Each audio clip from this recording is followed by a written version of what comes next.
friends, welcome to Angels Learning. Today we are going to discuss some previous year JEE mains and advanced problems related to dimensional analysis.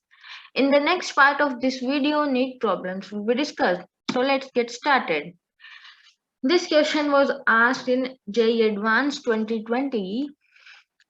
The question is, sometimes it is convenient to construct a system of units so that all quantities can be expressed in terms of only one physical quantity. In one such system, dimension of different quantities are given in terms of x as follows. Position is equal to x alpha, speed is x beta, acceleration x power p, linear momentum is xq, and force is this. Then identify the correct statement. तो ये बोल रहे हैं कि हमारी position जो है वो रिलेटेड है किसी फिजिकल क्वांटिटी से x की पावर अल्फा की फॉर्म में. पोजीशन को मैं से x से रिप्रेजेंट कर रही हूँ. स्पीड हमारी रिलेटेड है x की पावर बीटा से. एक्सेलरेशन हमारी रिलेटेड है x की पावर p से. Linear momentum p is related to x power q and force is x power r. तो ये सभी जो क्वांटिटीज हैं ये x से इस तरह से रिलेटेड हैं. हमें बताना है कि ये कौन सा ऑप्शन सेटिस्फाई करेंगे. ये एक मल्टीपल चॉइस क्वेश्चन है, इसमें more than one options are correct there. Okay, तो हमें इसमें आइडेंटिफाई करना पड़ेगा कि कौन सी रेशियो इक्वल है. बिना इसके हम इसे सोल्व नहीं कर सकते. जैसे मोमेंटम हमारा होता है मास टाइम्स वेलोसिटी, फोर्स होता है हमारा मास टाइम्स एक्सेलरेशन. तो अगर मैं v बाय ए करूं तो वो p बाय f के इक्वल होना चाहिए. हो ही रहा है. जैसे mass will cancel mass and v by a is equal to v by a. तो यहाँ पे जो वेलोसिटी और एक्सेलरेशन के डायमेंशन है वो क्या है, x की पावर बीटा अपॉन x की power p is equal to x power q upon x power r. तो ये मैंने इक्वेट कर दी. ये क्योंकि इक्वल बन रहे थे ना. Mass into velocity is linear momentum and mass times acceleration is our force. तो यहाँ से हमें क्या मिल जाएगा, x पावर बीटा. ये क्रॉस मल्टीप्लाई करवा रहे हैं हम यहाँ से. तो x power beta plus r is इसकी जो डायमेंशन है वो इक्वल होंगी x की पावर q प्लस p के. ओके, तो अब बेस सेम है तो पावर भी इक्वल हो जाएंगे जब ये LHS और RHS को सेटिस्फाई करेंगे. तो beta plus r is equal to p plus q. So this becomes p plus q minus r is beta.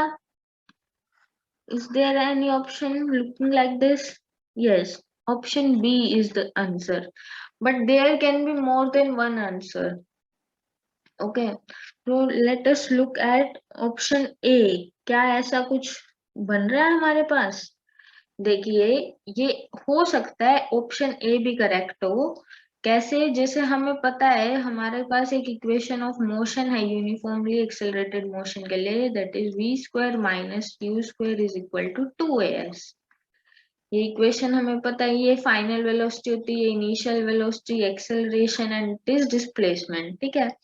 अब प्रिंसिपल ऑफ होमोजेनिटी कहते हैं कि LHS की जो डायमेंशन होंगी वो वेलोसिटी स्क्वायर के इक्वल होंगी और इसकी डायमेंशन भी इक्वल होंगी. तो यहाँ पे जब हम पुट कर देंगे हमारी वैल्यूज तो क्या मिलता है हमें देखते हैं. v की क्या है, x की पावर बीटा, स्क्वायर है तो x की पावर 2 बीटा हो जाएगा.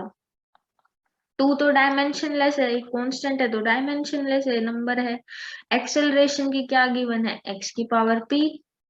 और डिस्टेंस की क्या गिवन है, x की मतलब पोजीशन x की power alpha.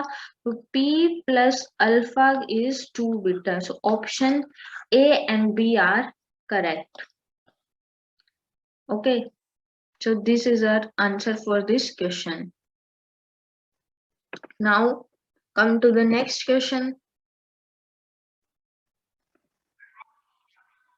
The next question is, let us consider a system of unit in which mass and angular momentum are dimensionless. ये बोल रहे हैं कि जो हमारा मास और एंगुलर मोमेंटम है वो डायमेंशनलेस है. एंगुलर मोमेंटम को हम कैपिटल एल से रिप्रेजेंट करते हैं. ये दोनों कैसे हैं? डायमेंशनलेस हैं. ठीक है. If the length has dimension L, अगर लेंथ की डायमेंशन है L, which of the following statement is or are correct? This is also multiple choice question. More than one question, more than one option can be correct. Okay, and this was asked in advanced 2019. So हम देख रहे हैं कि ये बोल रहे हैं कि मास और लेंथ जो है वो हमारे डायमेंशनलेस हैं और लेंथ को की डायमेंशन एल ही है. तो इसमें से हमें बताने फोर्स की डायमेंशन एल के साथ कैसे रिलेटेड है, पावर, एनर्जी और लीनियर मोमेंटम की. तो हमें सबके लिए देखना पड़ेगा, ट्राई करना पड़ेगा. अब फोर्स क्या होता है? फर्स्ट ऑप्शन चेक करते हैं करेक्ट है या नहीं. Force is mass times acceleration. Now mass is dimensionless. Only term left is acceleration. Acceleration is velocity per unit time. Okay, तो अभी हमें यहाँ से आगे कुछ पता नहीं. हम हमारी गिवन चीज के ऊपर जाएंगे, गिवन स्टेटमेंट की तरफ जाएंगे, चेक करेंगे कि वो क्या कह रहे हैं. हमें मास और लेंथ मास और एंगुलर मोमेंटम हमारे डायमेंशनलेस है.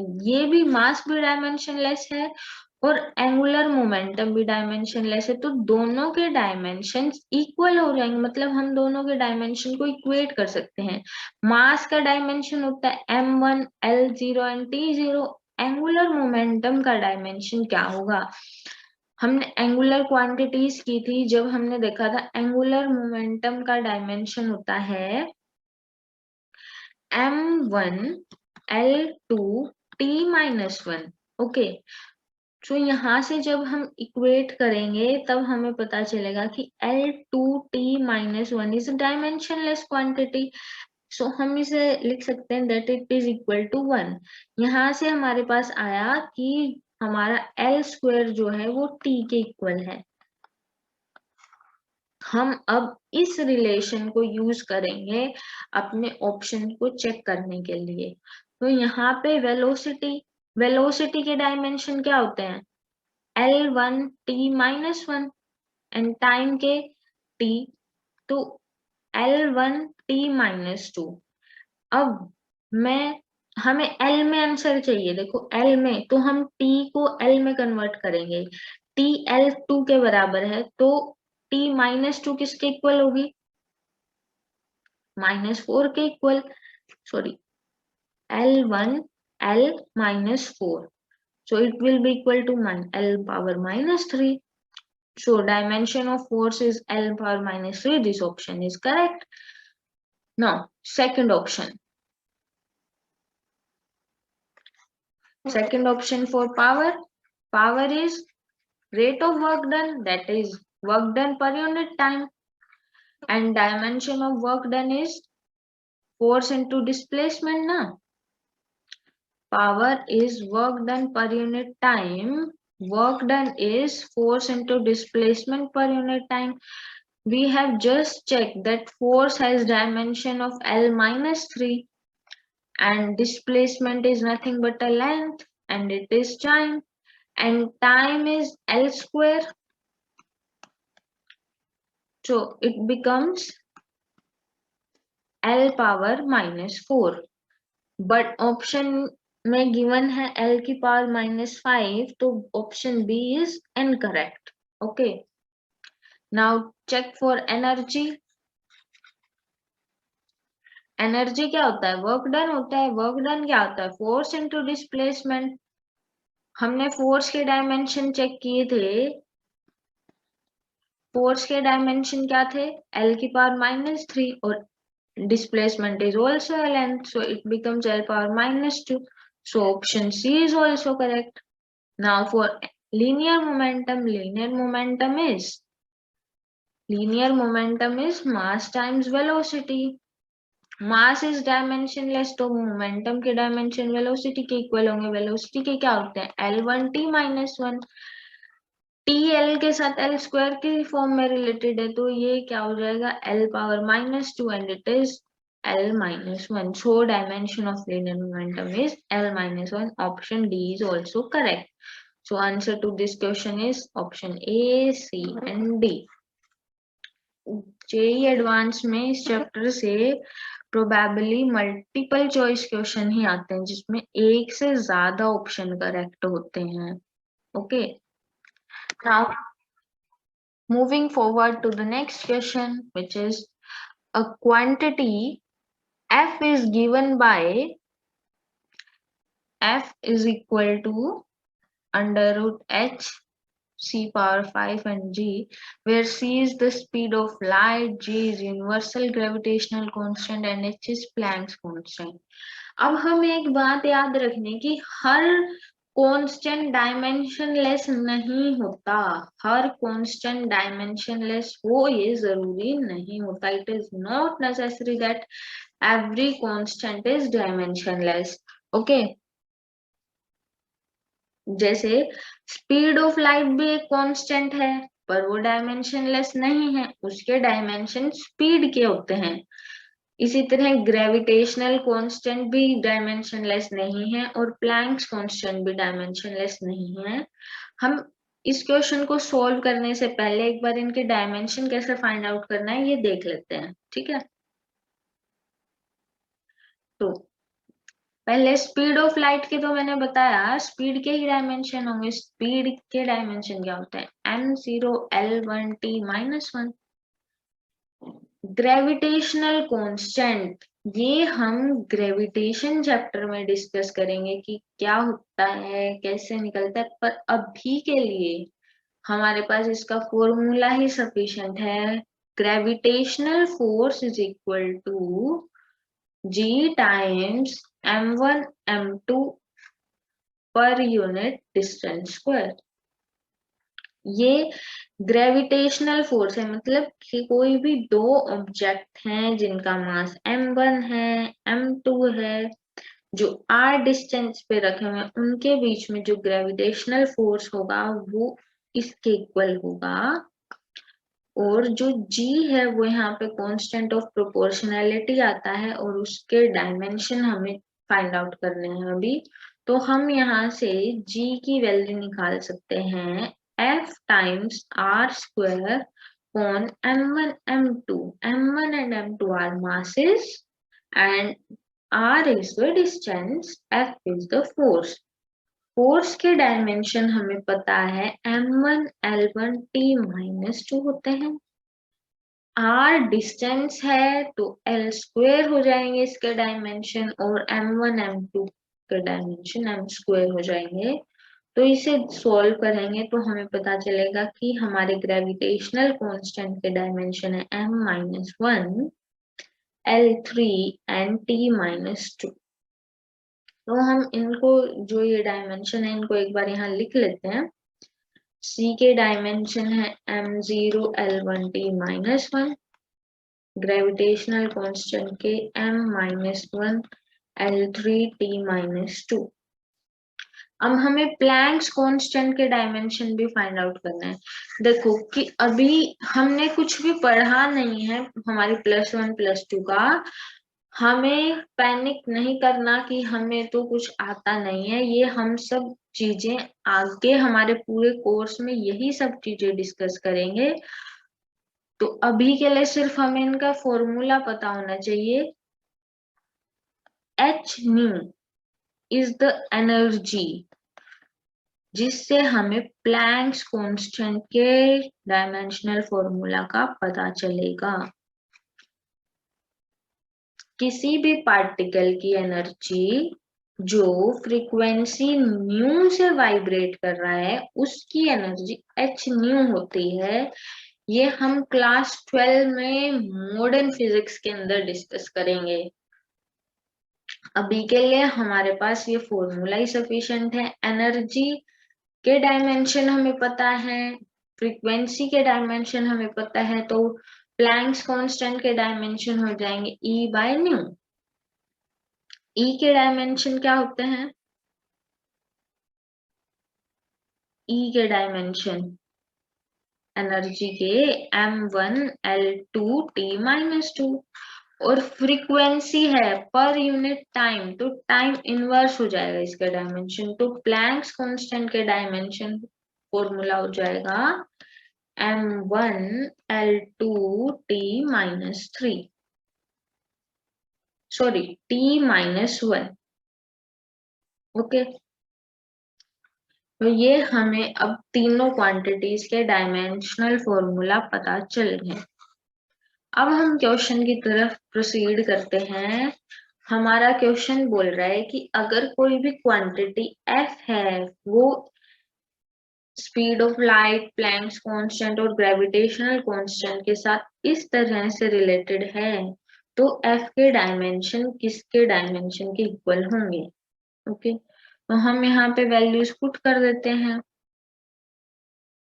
अंडर रूट ऑफ h के क्या डायमेंशन है? m1l2t-1। c पावर 5 करना है, तो l power 5 and t power -5। Gravitational constant के m power -1, l3 and t -2। Put square brackets. Okay, अब हम इसे सोल्व करेंगे तो m square l power 7 -3 4 and t -4, तो ये इसका अंडर रूट, तो अंडर रूट से बाहर आने के बाद f के डायमेंशनल फॉर्मूला क्या हो जाएगा? m1l2t-2। ये डायमेंशंस किसके होते हैं? ये हमारे एनर्जी के डायमेंशन होते हैं, तो option D will be your answer. Okay,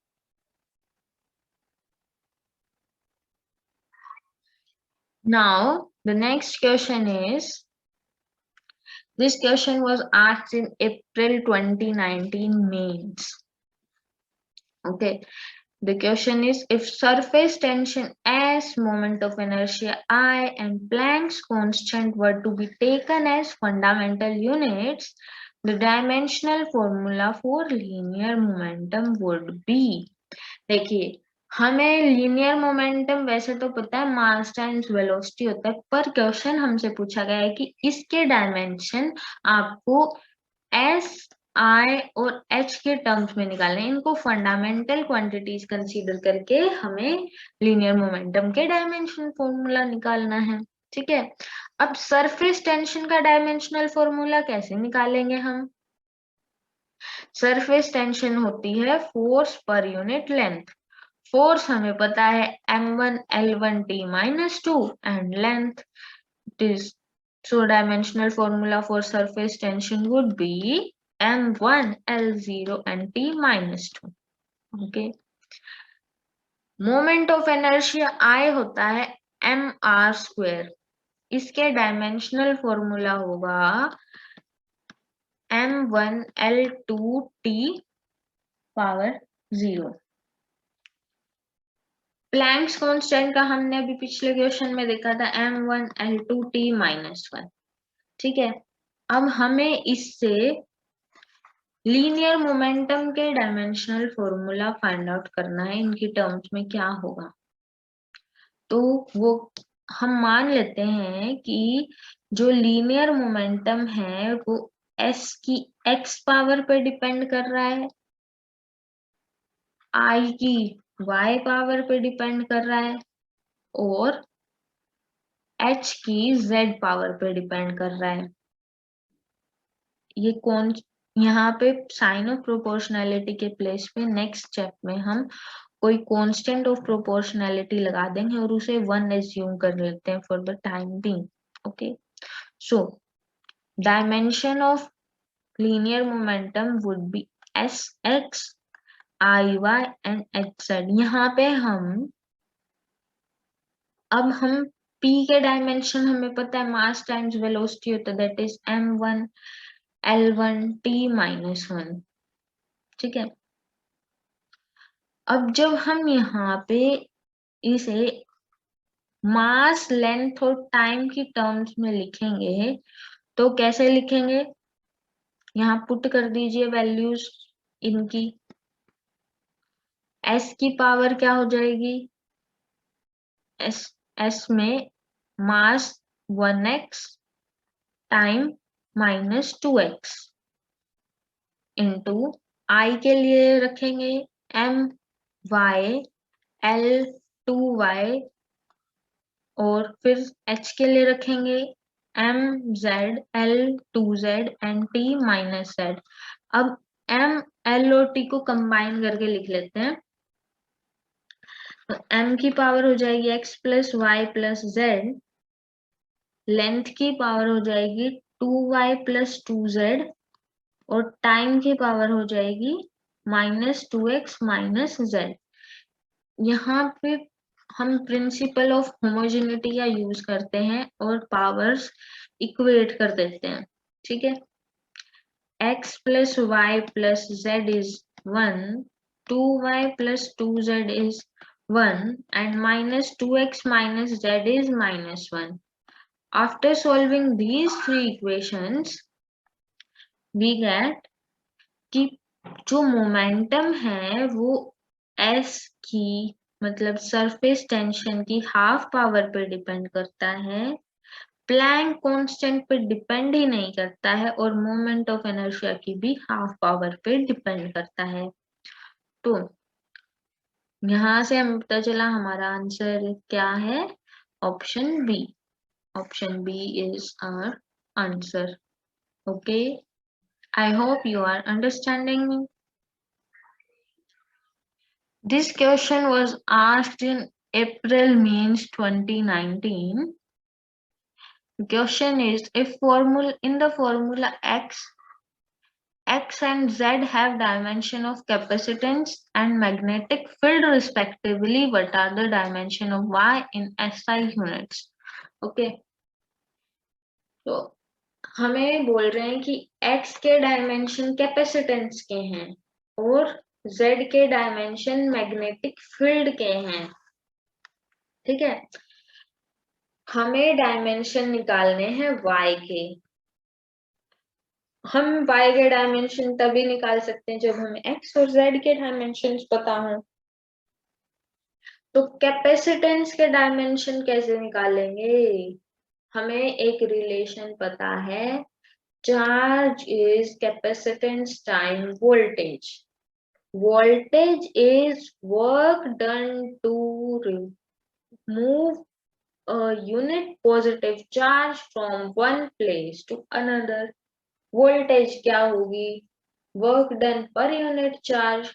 तो यहाँ से C के डायमेंशन कैसे निकालेंगे, Q by V and V is work done per unit charge। तो कैपेसिटेंस के डायमेंशन Q² by W के इक्वल हो जाएंगे।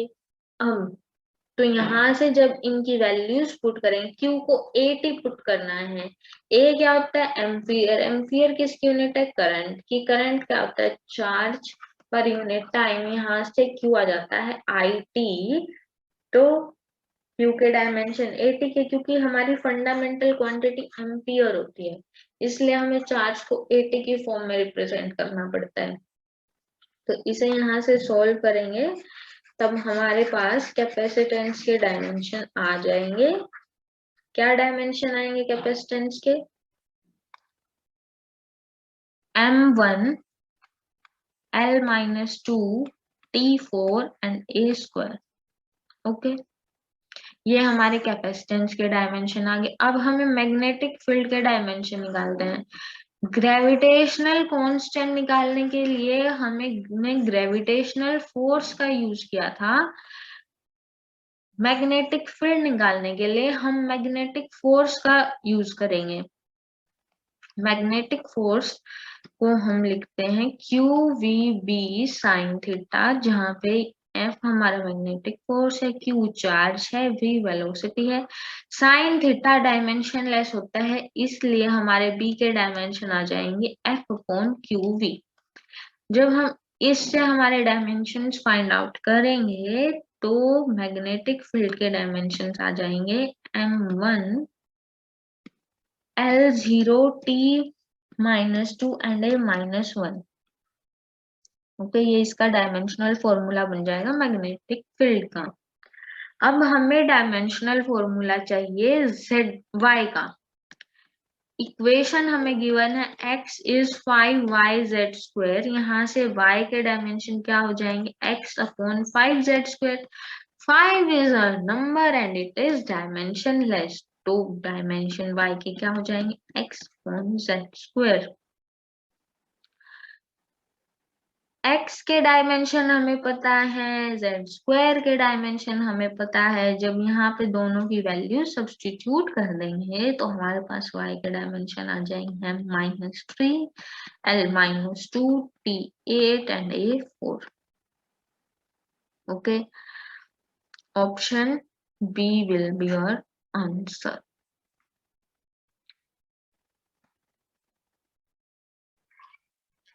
Come to the next question. This is also from mains 2019.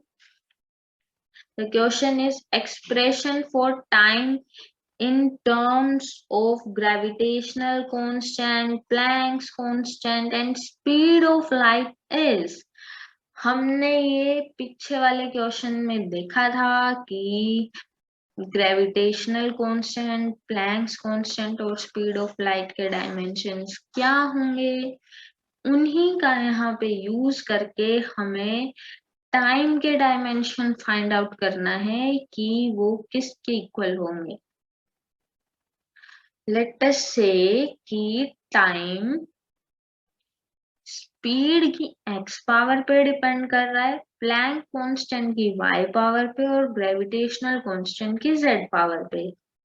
Speed के डायमेंशन थे L-T-1 जो x पावर पे depend कर रहा है, प्लैंक्स कांस्टेंट के M1 L2 T-1 and gravitational constant के M-1 L3 T-2। और टाइम के डायमेंशन तो हमें पता ही है T1। Equating the powers both side we get x is -5/2, y and z are equal and equal to half, so time will be √GH/c⁵. Option C is our answer. I hope you enjoyed the lecture. Keep watching Angels Learning and subscribe the channel. Thank you.